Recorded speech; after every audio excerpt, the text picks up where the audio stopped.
ஏன் அப்படி பாக்குறீங்க?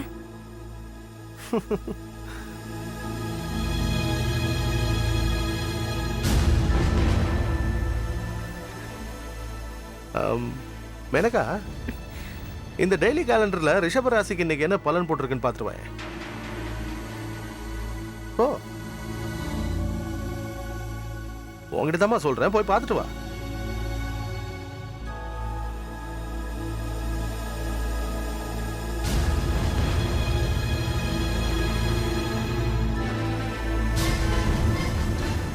என்னங்க? என்ன போட்டிருக்கு? நிம்மதின்னு போட்டிருக்கு. ஓ, ரிஷப ராசிக்கு நிம்மதின்னு போட்டிருக்கா?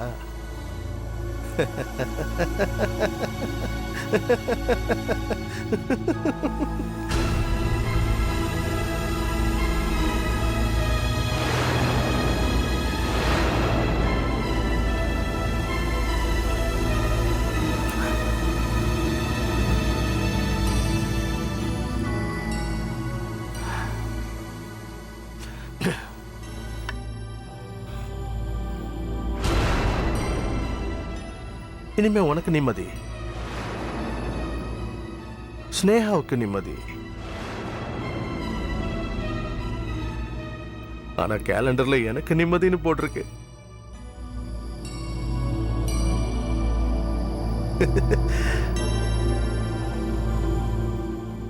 இன்னும் கொஞ்ச நேரத்துல நான் சாக போறேன். சமாதின்னு தானே போட்டிருக்கணும், நிம்மதின்னு போட்டிருக்கு. ஏமேனக்கா சொல்லு,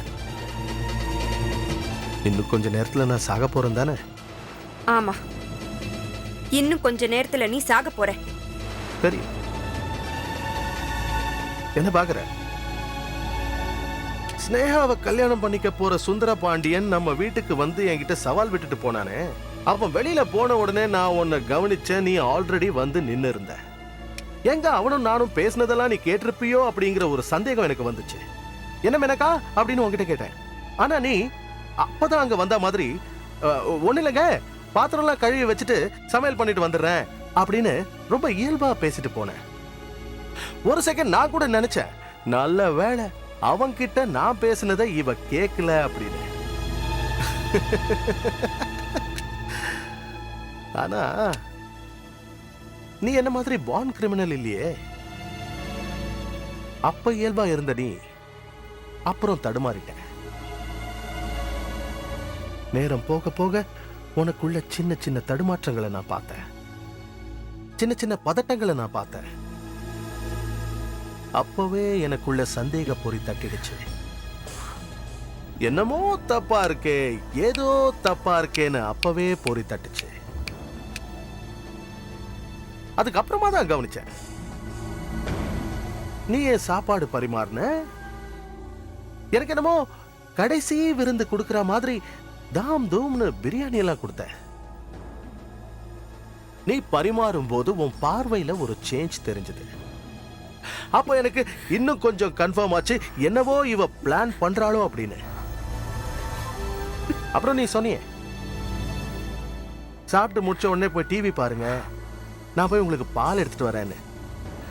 ஏண்டாலே,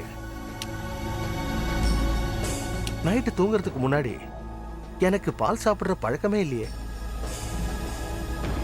இன்னைக்கு புதுசா நீ பால் கொண்டு வந்து தரேன்னு சொன்ன போதே என்னமோ தப்பு நடக்க போகுதுன்னு தோணுச்சு. நீ அடுப்பாங்கரையில பால் காய்ச்சும் போது நான் வெளியில இருந்து உன்னை வேவு பார்த்தேன். பால்ல நீ சக்கரை மட்டும் கலக்கல, வேற எதையோ கலந்த. நிச்சயமா அது விஷமா தான் இருக்கணும் அப்படிங்கிற ஒரு முடிவுக்கு நான் வந்தேன். ஆனா இப்போ நீயே உன் வாயால இன்னும் கொஞ்ச நேரத்துல நீ சாக போற அப்படின்னு ஒரு வாக்குமூலம் கொடுத்து நீ எனக்கு விஷம் கலந்த பாலை கொடுத்திருக்கங்கிறத கன்ஃபார்ம் பண்ணிட்ட.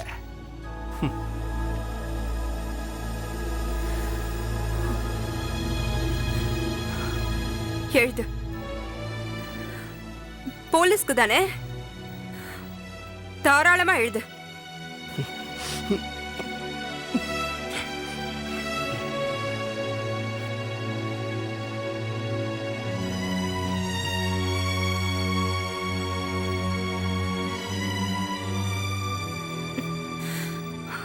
என் பொண்டாட்டி என்ன விஷம் வச்சு கொன்னுட்டான்னு எழுது.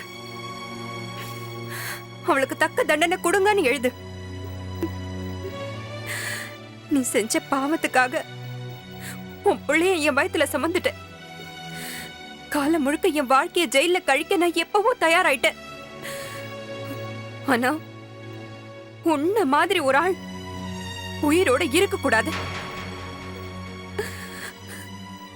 என்கிட்ட எவ்வளவு நல்லவன் மாதிரி நடிச்சிட்டு நாடகம் ஆடிட்டு மறைமுகமா ஸ்னேகாவை எவ்வளவு டார்ச்சர் பண்ணிருக்க. சீ, அது தெரியாம பாவம் அந்த ஸ்னேகாவை நான் எவ்வளவு அவமானப்படுத்தி பேசியிருக்கேன். அதுக்கெல்லாம் பரிகாரம் தான் உன்னோட சாவு, என்னோட ஜெயில். எழுது, போலீஸ்க்கு போன் பண்ணு.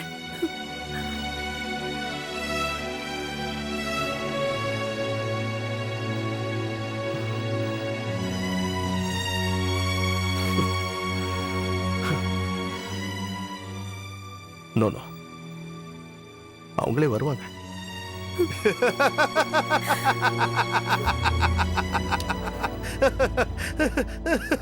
என்ன சிரிக்கிற? நானாவது கொஞ்ச நேரத்துல கண்ணு மூட போறேன். நீ ஒரு கொலை குற்றவாளியா, ஆயுள் தண்டனை கைதியா ஜெயில கடந்து அவஸ்தைப்பட போறேங்கிறதுக்காக தானே சிரிக்கிற? சரி. இல்ல, உன்னை நினைச்சு சிரிக்கல, என்ன நினைச்சுதான் சிரிச்சேன். ஒண்ணுல, இன்னைக்கு காலையில எந்திரிக்கும் போது கூட எனக்குள்ள ஏகப்பட்ட திட்டங்கள். இன்னைக்கு சாயங்காலத்துக்குள்ள அதை பண்ணும், நாளைக்கு அதை பண்ணும், நாளைக்கு இதை பண்ணும் அப்படின்னு 1008 திட்டங்கள் எனக்குள்ள போயிட்டு இருந்துச்சு. ஆனா இப்போ இன்னைக்கு நைட்டு முடியறதுக்குள்ள என் கதை முடிய போகுது. அதை நினைச்சுதான் சிரிக்கிறேன். மேனகா, சாவை பார்த்து எனக்கு பயம் கிடையாது. நான் உயிர் வாழணுங்கிற ஆசை எனக்குள்ள இருந்துச்சுன்னா இந்நேரம் நீ தான் செத்திருப்ப.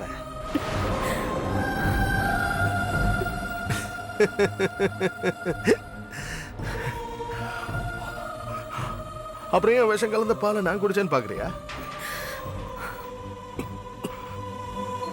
உன் மேல இருக்கிற காதல் இல்லையா? நோ, எனக்கு உன் மேல என்னைக்குமே காதல் இருந்ததில்ல.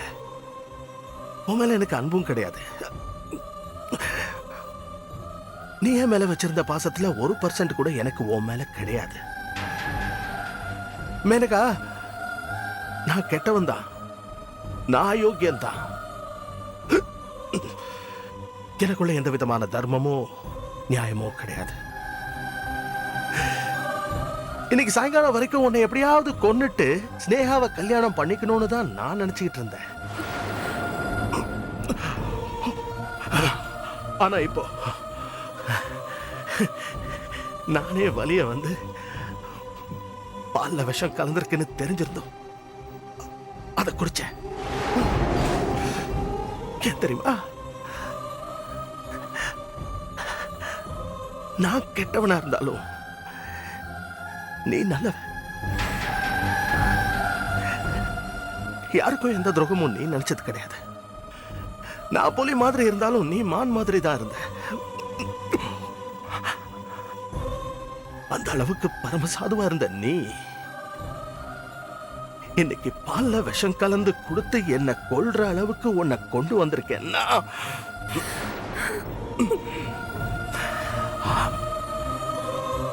இதுக்கு மேல நான் உயிரோட இருக்கக்கூடாது. அது தப்பு. உன் இயல்பை மாத்தி ஒன்ன நான் கெட்டவளாக்கிட்டேன். அது எனக்கு தப்புன்னு பட்டுச்சு. அது மட்டும் இல்ல, உன் கூட வாழவும் முடியாம ஸ்னேகாவை கல்யாணம் பண்ணிக்கவும் முடியாம எனக்குள்ள ஒரு ரெட்டை வாழ்க்கை வாழ்ந்து போராடி போராடி எனக்கும் போர் அடிச்சு போச்சு. அதான் இதுக்கு மேல வாழ்ந்து யாருக்கும் பாரமா இருக்காம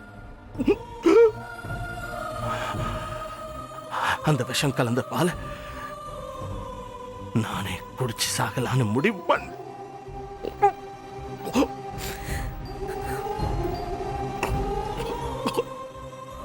நீ நீ நீ பண்ணதா சரி. நான் இதுக்கு மேல இருக்கக்கூடாது.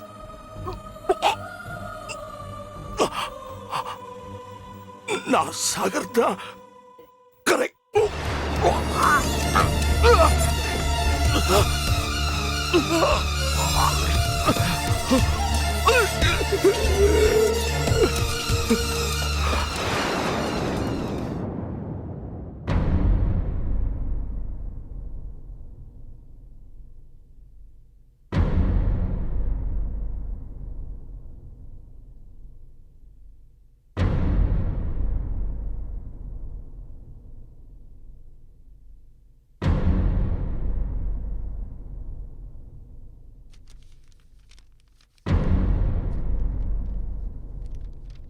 என் சாவுக்கு யாரும் காரணமில்லை. வாழ்க்கையில் விரக்தி, அதனால்தான் விஷம் குடித்து தற்கொலை செய்து கொள்கிறேன். இது யாருடைய நிர்பந்தத்தாலும் எழுதிய கடிதம் இல்லை. இது நானே சுயமாக எடுத்த முடிவு.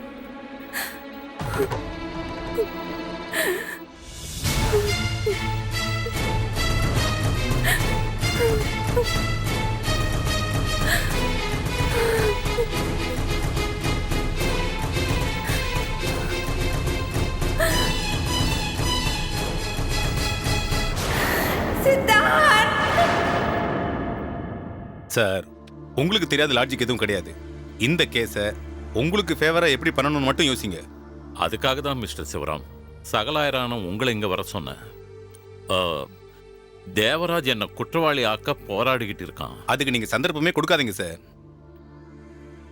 அப்போ தேவராஜ் தான் கொலை பண்ணான்னு சாட்சி சொன்னானே, அவனை தேவராஜ் தான் கடத்தி வச்சுக்கிட்டு அவனுக்கு பிரெயின் வாஷ் பண்ணி எனக்கு எதிராக தயார் பண்றான். அவர் என்ன வேணாலும் பண்ணட்டும் சார். முருகேசன் பொய் சாட்சி சொல்றான்னு சொல்லி நம்ம உடைப்போம். முருகேசன் பணத்துக்கு விலை போயிருந்தா எனக்கு எதிரா தேவராஜ் சொல்லி கொடுத்த மாதிரி சொன்னா எனக்கு தானே சிக்கல். அப்படின்னா அவர் கோர்ட்டுக்கே வரக்கூடாது. வர விடாம அவரை தடுக்கணும். அவர் கோர்ட்டுக்குள்ள ஏறவே கூடாது. அதை மட்டும் நீங்க செஞ்சிட்டா மற்ற ஆர்கியூமெண்ட்டை நான் பாத்துக்கிறேன். அவர் கோர்ட்டுக்கு வரலன்னா இந்த தீர்ப்பை நான் உங்களுக்கு சாதகமாக்கி காட்டுறேன். அந்த நம்பிக்கையில தான் உங்களை இங்க வர சொன்னேன். சார், முருகேசன் கோர்ட்டுக்கு வரக்கூடாது. அதை மட்டும் நீங்க பாத்துக்கங்க. மற்றதெல்லாம் நான் பாத்துக்கிறேன். அப்ப நான் வரேன் சார்.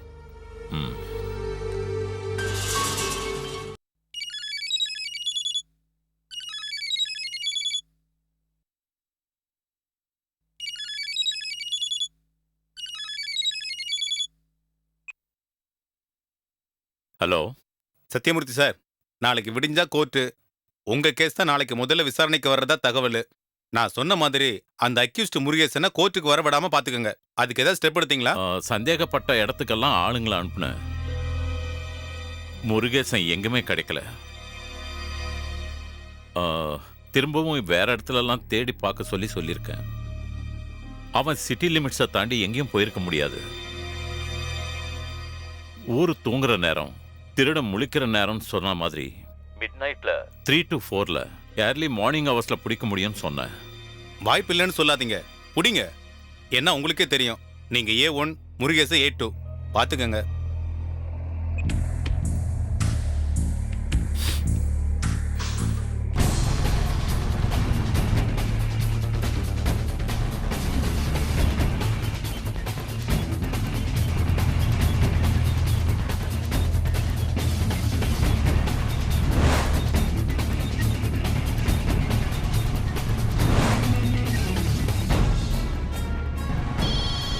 டேய் நிப்பாட்றா. சார் லைன்ல வராரு, என்னன்னு கேட்டு வந்துடுறேன். கொஞ்சம் இருங்க. சார் வணக்கம். சார் வணக்கம். சொல்லுங்க. எங்கடா இருக்கீங்க?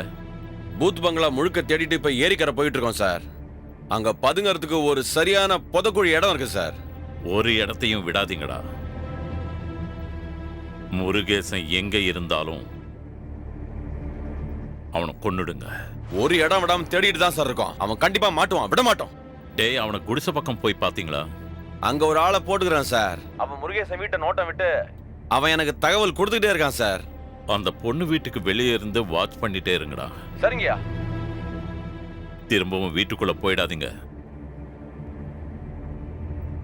ஏற்கனவே நீங்க வீடு புகுந்து அடிச்சதுனால உஷாராயிருப்பா. ஜாகிரதையா இருங்க சார். நீங்க சொன்ன இடங்கள்லாம் எங்க மூஞ்சி தெரிஞ்சதான் சார் ஆபத்து. அதனாலதான் புது புது பசங்களை அங்கங்க போட்டு வச்சிருக்கிறேன் சார். எனக்கு என்னமோ அந்த தேவராஜ் மேலதான் சந்தேகமா இருக்கு. தேவராஜ் வீட்டுக்கு போனாலும் வெளியே போயிருந்தாலும் பைக்ல ஒருத்தன் ஃபாலோ பண்ணிட்டே இருக்கான் சார். அந்த பொண்ணு வீட்டுக்கு காலையில கூட தேவராஜ் வந்துட்டு போயிருக்கிறான். அதுக்கப்புறம் அவர் மூமெண்ட்ல எந்த சந்தேகமும் இல்லைங்க சார். இங்க தான்டா தப்பு பண்றீங்க. முருகேசனை எங்கேயும் வீட்டுல ஒளிச்சு வைக்க வாய்ப்பில்லை. வெளியில தான் பாதுகாப்பா அந்த தேவராஜ் வச்சிருக்கணும். இது அவனுக்கும் எனக்கும் நடக்கிற யுத்தம். அவன் மேலதான் எனக்கு வலுவா சந்தேகமா இருக்கு. சரிங்க சார், இன்னும் தீவிரமா கண்காணிக்கிறோம் சார். இந்த தடவை சொதப்பினீங்க, உங்க எல்லாரையும் சுட்டு தள்ளிடுவேன். அப்படி எதுவும் நடக்காதுங்கய்யா. விடியறதுக்குள்ள முருகேசனை பிடிச்சிருங்கய்யா. சரி, புறப்படுங்க. சரிங்கய்யா. ஏய் வாங்கடா போலாம்.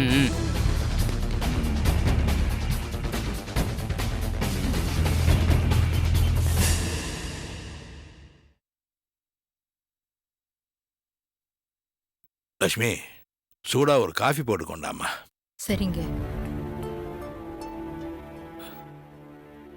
ஸ்னேகா, போஸ்ட்மார்ட்டம், போலீஸ் ஃபார்மாலிட்டிஸ் இதெல்லாம் முடிஞ்சு பாடியை அடக்கம் பண்றதுக்குள்ள போதும் போதும்னு போயிடுச்சுமா. ரொம்ப கஷ்டம்தான்ப்பா. ம், ஏன்பா மேனகாவை போலீஸ் எதுவும் விசாரிச்சாங்களா? அது அவங்க கடமைம்மா. நானும் மேனகா கூட ஸ்டேஷன்ல தான் இருந்தேன்.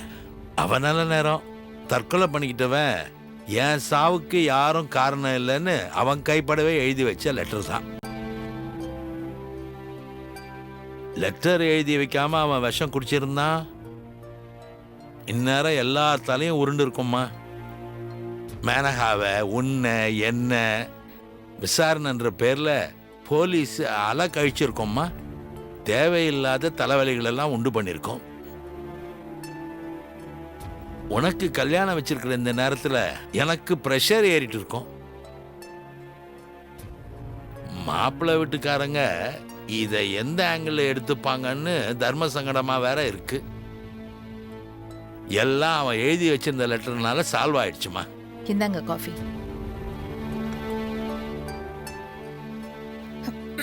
மா, ம், எனக்கு ஒரு காஃபிமா.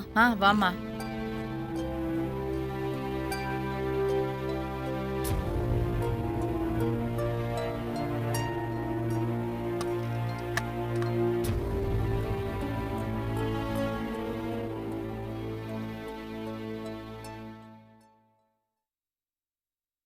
இந்தாம்மா.